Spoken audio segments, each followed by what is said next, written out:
এই 10, 20, 40, 60, এই 90।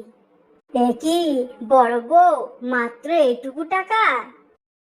এ কি বড় গিন্নি, আজ তুমি এত কম চুরি করেছো? না মানে স্বামী, আসলে কি মানে মানে করছো? আসল কথা বলো তো, এত কম চুরি করেছো কেন? আসলে স্বামী, আজ তেমন ক্লায়েন্ট পাইনি, তাই এত কম টাকা। ওগো, তুমি চিন্তা করো না, কাল আমি তোমায় অবশ্যই 1 গাদা টাকা চুরি করে এনে দেব। ঠিক আছে, মনে থাকে যেন, কম টাকা দেখলে আমার আবার মাথা ঠিক থাকে না। মেজো বউ, কোথায় তোমার চুরির জিনিস কোথায়? এই তো স্বামী, এক্ষুনি আনছি।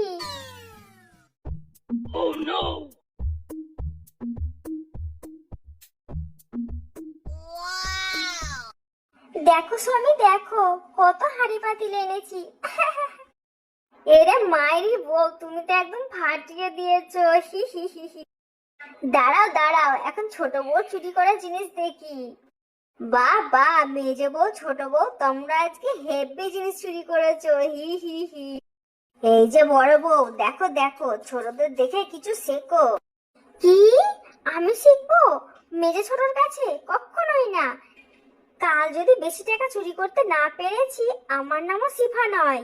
ও প্রেমের দোকানদার, ও প্রেমের দোকানদার, তুমি প্রেম প্রীতি নিয়ে কেন করো গো কারবার?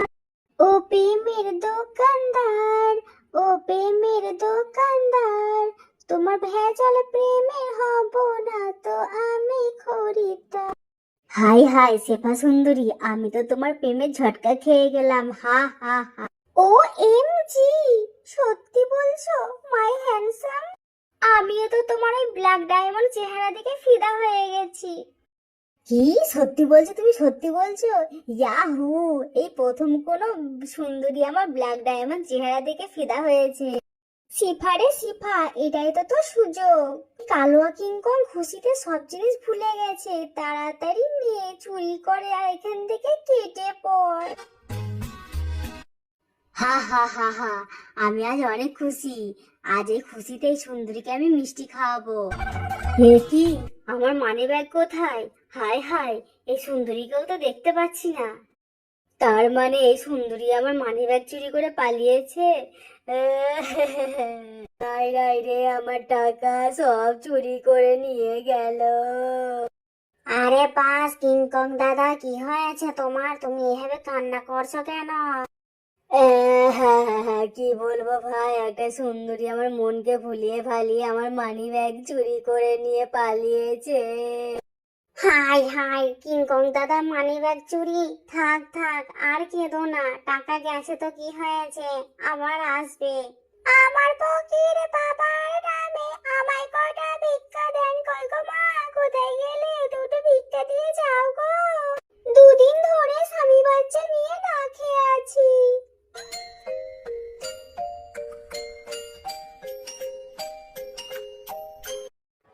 আহারে বোন, তোমাদের এত অভাব, স্বামী বাচ্চাকে নিয়ে না খেয়ে আছো?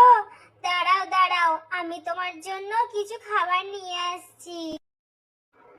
হ্যাঁ হ্যাঁ, যা রে যা, বানাবো যা, তুই গেলেই তো আমি আমার মিশন চালাবো। আয় হায়, কাঁঠাল, লাউ, সবজি, কোনটা ছেড়ে কোনটা নেব?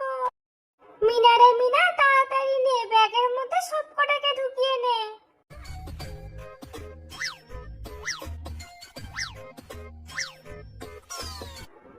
এই নাও বোন, 100 টাকা। বাড়ি গিয়ে স্বামী বাচ্চাকে নিয়ে কিছু কিনে খাও। ও গো দিদি, তোমার মতো এত ভালো পশু আমি একটাও দেখিনি গো। ঠিক আছে গো, তাহলে আমি এখন আসি। মিনা রে মিনা, পালা। হাই হাই, কাঁঠাল, লাউ, সবজি এগুলো সব কোথায় গেল? এখনই তো রেখে গেলাম, বাড়িতে আর তো কেউ আসেও নি। তার মানে ওই ফকিনি সব চুরি করেছে। হাই হাই রে, এখন যদি আমি রান্না করতে না পারি, স্বামী এসে আমার পিঠে সব ছাল তুলে দেবে। হ্যাঁ হ্যাঁ হ্যাঁ, আমার টাকাও গেল, বাজারও গেল, শয়তান ফকিনি যদি একবার সামনে পাই। ওরে হাসি রে হাসি, আজকে তোকে সৌন্দর্য লাগছে না? আজকে এই কলার হার সবাইকে দেখিয়ে মন ভরিয়ে দেব, আর ওদিকে আমি হাড়ি পাতিল চুরি করব। চল রে হাসি চল, সবার আগে তুই বাঘিনী মামির বাড়ি চল। মোড়লের বাড়ি বলে কথা, দামি দামি জিনিসপত্র থাকবে। বাঘিনী মামি, ও বাঘিনী মামি, কোথায় গেলে গো? একটু বাইরে এসো।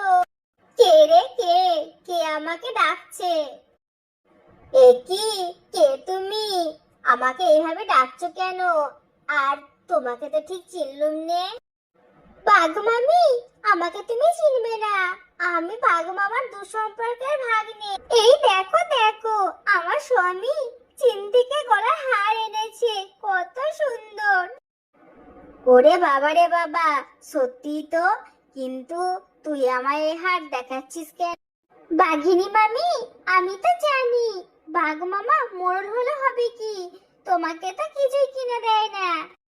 তাই বলি কি, এখনই বাঘ মামাকে ফোন করে বলো। বাঘ মামা অপমান হলে তোমাকে আর বলতে হবে না, দেখবে তোমাকে নিজে নিজেই অনেক দামি দামি হার কিনে দিয়েছে। ওরে বাবা ভাগ্নে, তুই সত্যি বলছিস? এক্ষুনি আমি স্বামীকে কথা শোনাবো আর দামি দামি গহনা গিফট নিব। হা হা হা। যাও যাও মামি, তাড়াতাড়ি যাও, এসে দেখবে তোমার সাড়ে সর্বনাশ হয়ে গেছে। ওরে হাসি রে হাসি, কি চকচক করছে, নে নে তাড়াতাড়ি নে। হ্যালো স্বামী। কি রে শ্বশুরের বেটা, কথা বলছিস না কেন? আরে বউ, বলছি বলছি, কি বলবে বলো। শ্বশুরের বেটা, বিয়ের পর থেকে একটাও গিফট দিসনি আমাকে। আর এদিকে তোর ভাগ্নে জামাই তার বউকে চীন থেকে হার গিফট করেছে। তোর ভাগ্নে আমাকে হার দেখাতে এসেছে রে।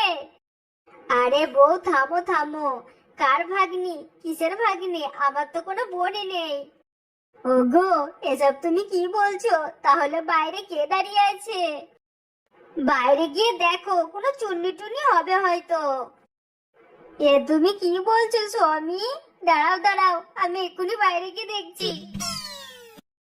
হাই হাই রে, আমার সাড়ে সর্বনাশ হয়ে গেছে, ওই চুন্নি আমার সব চুরি করে নিয়ে গেছে রে। এরপর কিংকং আর বানর যায় বাঘ মামার কাছে নালিশ বসাতে। তোদের বিচার কিসের করব বল আমি, এদিকে তো আমার বাড়িতেই চুরি হয়েছে। না না, এত চুরি আর মানা যাচ্ছে না। বাঘ মামা, আমার মাথায় একটা বুদ্ধি আছে। হাটে বাজারে আর সবার বাড়িতে বাড়িতে যদি সিসি ক্যামেরা লাগানো হয়, তাহলে কিন্তু ওরা ধরা পড়ে যাবে। আরে পিঙ্কু, তাহলে দেরি করছো কেন? তাড়াতাড়ি সব জায়গায় সিসি ক্যামেরা লাগানোর ব্যবস্থা করো, যত টাকা লাগে আমি দেব। গ্রামে সমস্ত জায়গায় সিসি ক্যামেরা লাগানোর ফলে তারা তিনজনে ধরা পড়ে যায়। ছাড়ো ছাড়ো, আমরা চুরি করিনি, আমাদের স্বামী আমাদের চুরি করতে বলেছে। ওরে চুপ কর বেটিরা, চুপ কর। তোদের স্বামীকেও আমাদের বোনের পশুরা ধরে নিয়ে আসছে, ওই দিকে দেখ। ওরে বেটারা, কোথায় আমায় নিয়ে যাচ্ছিস? ছাড় ছাড়, আমায় ছেড়ে দে, কোথায় নিয়ে যাচ্ছিস? স্বামী বাঁচাও, আমাকে বাঁচাও, এরা আমাদের আটকে রেখেছে। এরে মায়েরি, শ্বশুরের বেটিরা ধরা পড়ে গেছে। না না, এখানে মুখ খোলা যাবে না, না হলে ওদের হাতে এখন উদুম কেলানি খেতে হবে। এরে মায়েরি, কে তোমাদের স্বামী? আমি তো তোমাদের চিনি নে, আমি তো সিঙ্গেল। হি হি হি হি।